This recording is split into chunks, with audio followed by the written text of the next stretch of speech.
E aí galera, somos aí Brasil, estamos abrindo um canal de inteligência artificial. A AI Brasil é uma comunidade focada em inteligência artificial e a gente está aqui para poder trazer conteúdo sobre esse tema, de coisas básicas como o que é inteligência artificial até a redes neural, chegando lá na matemática, gradiente descendente, derivadas e meu Deus, matemática. Bem, vamos lá. Eu sou o Ítalo. Meu nome é José Ayrton Lopes. Nós somos um dos organizadores da comunidade AI Brasil. Existem outros também que não estão presentes hoje. Nós vamos fazer a abertura aqui do canal. Bem, não será apenas nós dois que vamos produzir vídeos. Por favor. Queremos que você também participe. Se você quiser, é só mandar um e-mail pra gente, comentar aí nos comentários. As informações vão estar aqui embaixo. Exatamente. Bem, vamos começar então, né? O que é inteligência artificial, então, Ayrton? Bem, eu gosto muito de dizer que inteligência artificial nada mais é do que a criação de sistemas ou agentes, né, que sejam dotados da capacidade de aprendizagem, de modo geral. Porque quando nós estamos lidando com inteligência artificial, nós estamos lidando com tarefas de reconhecimento de padrões.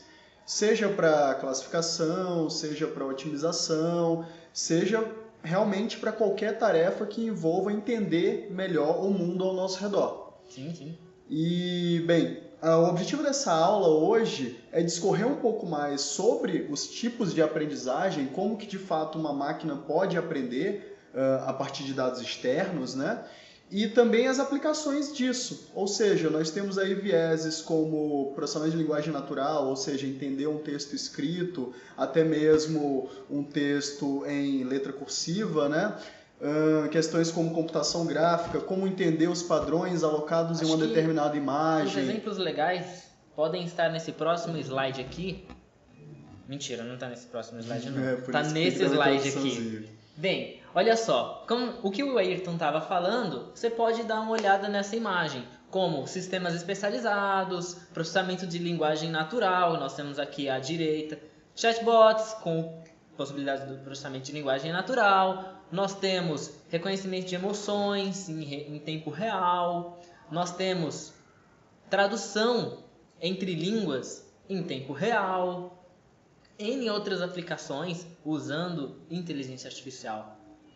Bem, o que eu acho bastante interessante de aplicação é como invariavelmente uma área vai estar utilizando recursos de outra área. Então, por exemplo, quando a gente quer fazer uma tarefa de classificação de imagem, muito provavelmente a gente vai estar lidando com a extração de informações daquela imagem, a gente vai dotar algum tipo de aprendizagem nesse nosso modelo, que muitas vezes é um modelo matemático bastante robusto, que vai entender aí características diversas dessa imagem, e posteriormente isso pode ser utilizado para outros fins. Por exemplo, em conjunto com a internet das coisas, pode ser utilizado até mesmo para diagnóstico em tempo real por meio de aplicativos, etc. Então, quer dizer, a inteligência artificial, hoje em dia, ela passa a ser o motor de diversas aplicações. Sim, sim. Hoje em dia, a inteligência artificial está mudando a forma como você encara muitos sistemas. E, bem, o que a gente tem de mais interessante, assim, o que pode ser considerado ramificações de inteligência artificial? Ou seja, aí nós temos grandes categorias e temos as suas sub-áreas, né? Sim, porque inteligência artificial, né, muitas pessoas entendem como uma coisa só. Mas, na verdade, ele é um grande guarda-chuva que abriga várias áreas. E como vocês podem ver aqui nesse slide, já na primeira camada dessa árvore, você tem aí 8 representações de inteligência artificial, como dedução, nós temos representação de conhecimento, nós temos outra disciplina dentro de inteligência artificial, que é o planejamento, nós temos processamento de linguagem natural, nós temos percepção, que é a visão computacional, e nós temos o assunto que a gente vai mais abordar aqui nesse curso, que é o machine learning, que é o famoso aprendizado de máquina. E para aqueles que têm aquela dúvida sobre eu uso inteligência artificial ou eu uso machine learning? Eu já ouvi muito isso. Não, Machine Learning está dentro de inteligência artificial. Ou seja, se você vai usar o Machine Learning, automaticamente você está usando inteligência artificial. Sabe uma outra pergunta engraçada que me fizeram esses dias? Qual? Para usar Deep Learning, eu tenho que saber Machine Learning? Tananã! Deep Learning também é uma área que provavelmente nós vamos abordar ela, só que bem mais pra frente, porque Deep Learning ela é É uma disciplina por si só dentro de redes neurais. Exatamente, ela está dentro de Machine Learning. Até mesmo, você pode ver isso nessa imagem aqui do slide. Dentro de Machine Learning, nós temos ali à direita o aprendizado por reforço, o Reinforcement Learning. Dentro dele nós temos várias outras disciplinas e uma delas é o Deep Learning. Então, para você chegar no Deep Learning, você tem que passar por todo esse caminho dessa árvore aí de conhecimento para poder realmente aplicar o Machine Learning. E é o que nós pretendemos abordar em vídeos posteriores, ou seja, como que você chega a realmente utilizar o estado da arte em inteligência artificial. Mas claro, antes disso vamos abordar assuntos que devem estar aí no toolkit de qualquer um que planeja ser um entusiasta de inteligência artificial ou um futuro cientista de dados, quem sabe. Como, por exemplo, árvores de decisão, regressão linear, regressão não linear, que estão ali dentro de aprendizagens supervisionadas, ou seja, que existe algum tipo de treinamento por trás. Posteriormente, nós vamos passar também por algumas técnicas de aprendizagem não supervisionada. Exatamente. Onde nós temos o caminhos. Temos o caminhos, temos clusterização em geral, camedoides, Clara, Clarence. Exatamente. Algoritmos genéticos, dos quais eu sou muito fã, particularmente. Sim, os famosos algoritmos evolutivos. Exatamente. Né? E, bem, dentre isso também ainda abordaremos alguns assuntos como a própria aprendizagem parcial, aprendizagem com pouco ou quase nenhum supervisionamento, né? Com quase nenhum exemplar de treinamento. São técnicas que basicamente você extrapola aquele pouco treinamento que você tem para preencher ali as lacunas nos teus dados. E posteriormente, né, como o Ítalo já falou, nós entraremos aí numa parte que realmente é o estado da arte da coisa, que os pesquisadores estão realmente mais pesquisando, que é a questão de aprendizagem por reforço. E aí, claro, entra a questão da utilização de várias redes neurais, a utilização de ensembles, né, que são conjuntos de algoritmos de Nesse estágio, nós já vamos estar usando muita matemática. Não se preocupe se o seu problema é matemática, vai ter muito conteúdo que não necessariamente vai precisar de matemática, mas nós vamos dar todo o suporte para essa área. Enfim, você pode ficar tranquilo e sem medo quanto a isso. E, bem, é de nosso interesse que você saia daqui apto a programar os seus próprios algoritmos. Tanto é que a maioria dos eventos que nós estamos fazendo são totalmente técnicos. E tem esse viés de fazer a pessoa entender o assunto e realmente querer explorar isso no seu trabalho ou em casa. Nós não vamos abordar só a biblioteca, nós vamos realmente desenvolver o que essas bibliotecas de Machine Learning usam.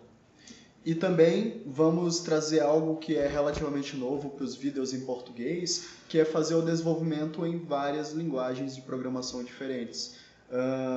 A maioria dos nossos espectadores já deve nos conhecer um pouco. Eu, por exemplo, sou fanático por Python. E eu por Go. Então, muito provavelmente vamos seguir por esse caminho. Sim. Beleza, vamos mudar aqui.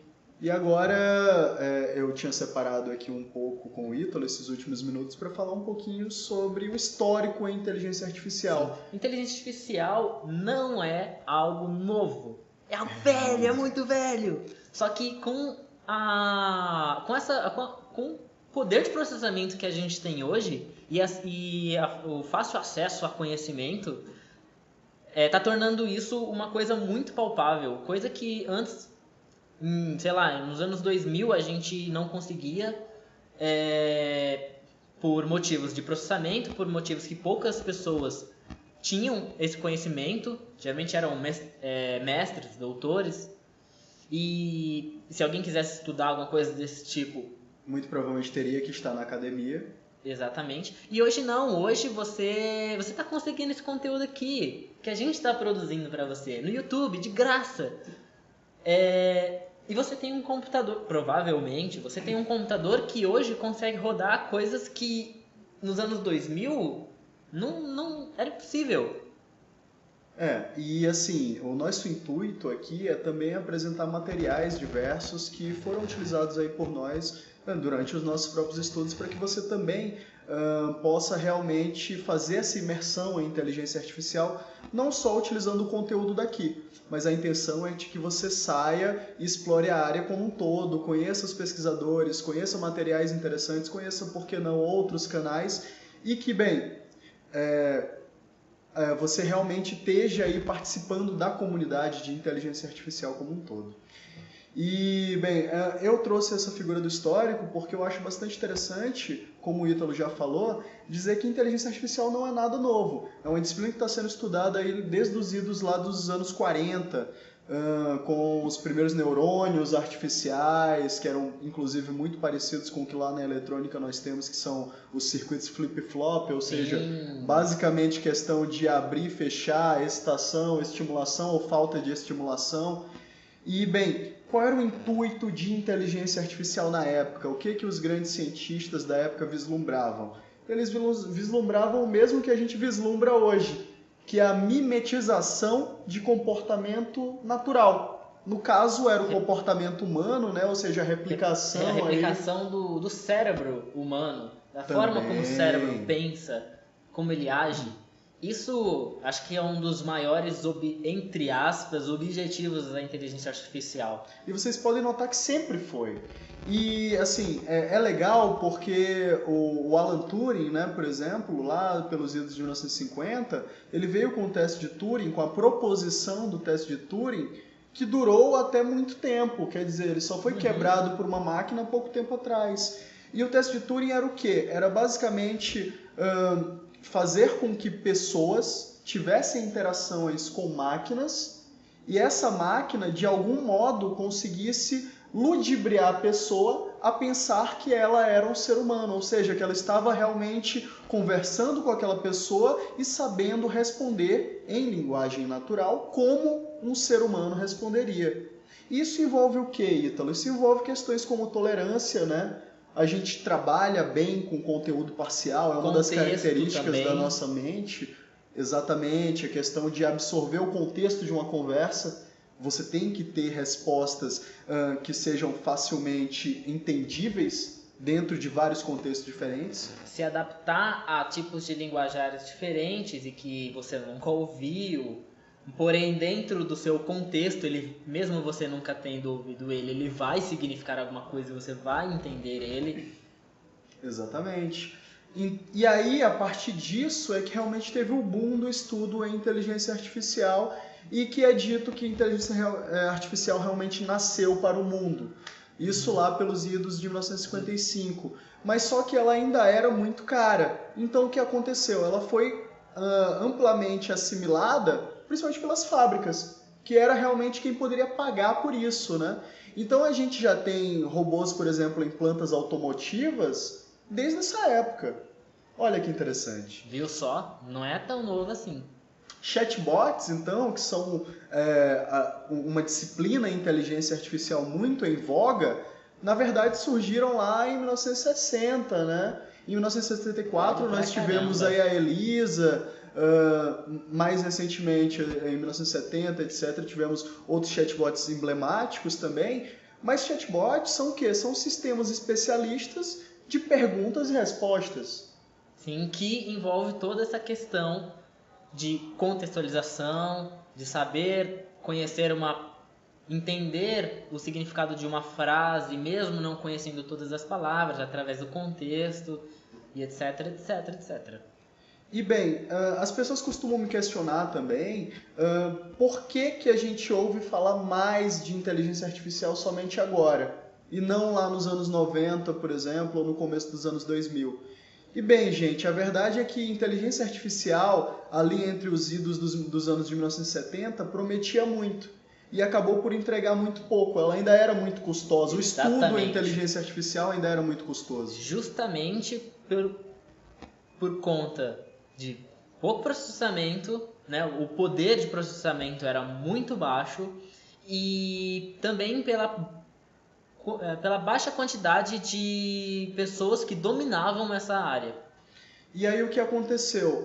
Qualquer assunto que se promete muito e se entrega pouco, invariavelmente ele vai entrar em descrença, que é o que as pessoas falam que seria o inverno da inteligência artificial, que muitos dizem ter durado aí até o começo ali da década de 90. Então, quer dizer, dos anos 70 aos anos 90, muitos tópicos que hoje em dia são considerados inteligência artificial, inclusive tiveram que mudar de nome, tiveram que ser assimilados ali por outras áreas, como é a questão de sistemas especialistas, etc., para realmente poder ter verba, inclusive, para esse tipo de estudo. Olha que Sim. coisa. E aí, você deve estar se perguntando, pô, inteligência artificial é tão velho, por que só agora, né, que foi inflar desse jeito, né? A gente tem aqui uma imagem que você pode dar uma olhada, que é o seguinte: toda tecnologia que entra num, entre aspas, boom, né, ela cresce muito e a expectativa também cresce muito. Só que como a inteligência artificial estava prometendo demais e entregando de menos, o que aconteceu? O hype de inteligência artificial entrou em descrença, né? E aí, esse assunto, entre aspas, morreu. As pessoas não falavam mais sobre isso. Só pessoas do mundo acadêmico que ainda acreditavam no poder da inteligência artificial que seguiram com esse assunto, né?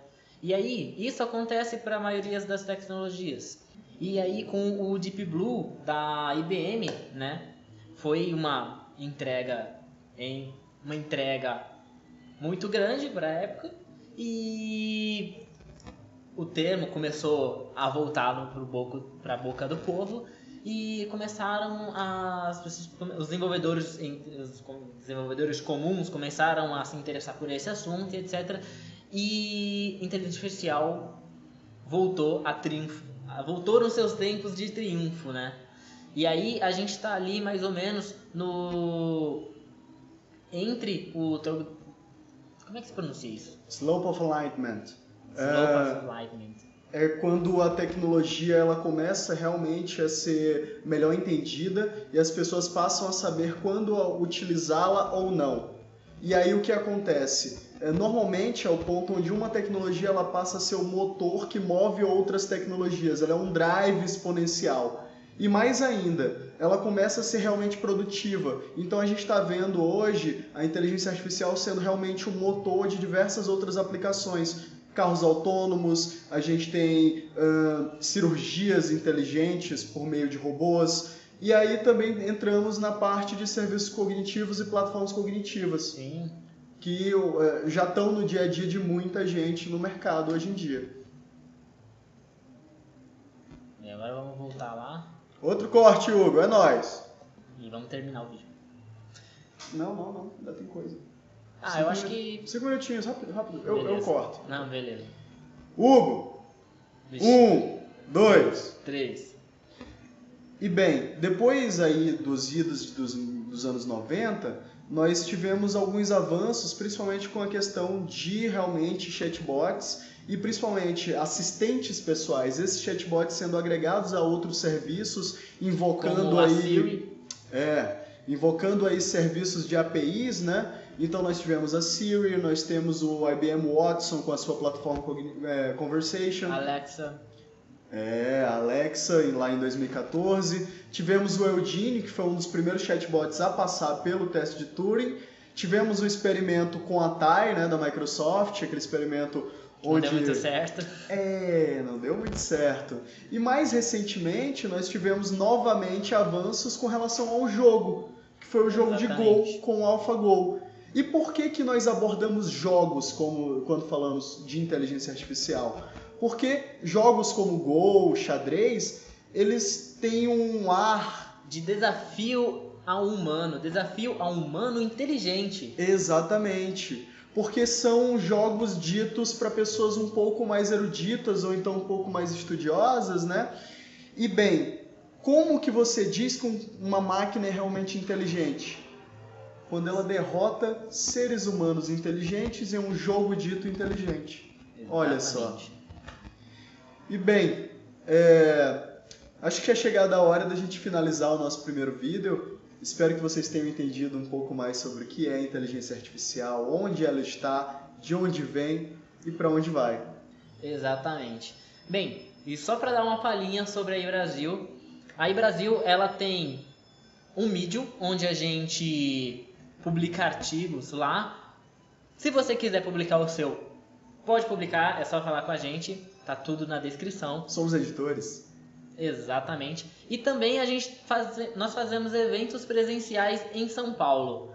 Hoje é só em São Paulo, estamos com planos de estender para outras cidades, mas são planos futuros. Nossos eventos estão todos, a maioria técnicos, né? Temos eventos técnicos e eventos de negócios. Os eventos técnicos são sempre hands-ons, né? Então se você está querendo codar inteligência artificial, tá aí a sua chance. Bem, fica aí o convite, entra lá na nossa página do Meetup. Tá Mais tudo... uma vez, informações aqui embaixo, gente. Exatamente. Bem, é isso. Valeu, galera! Até mais!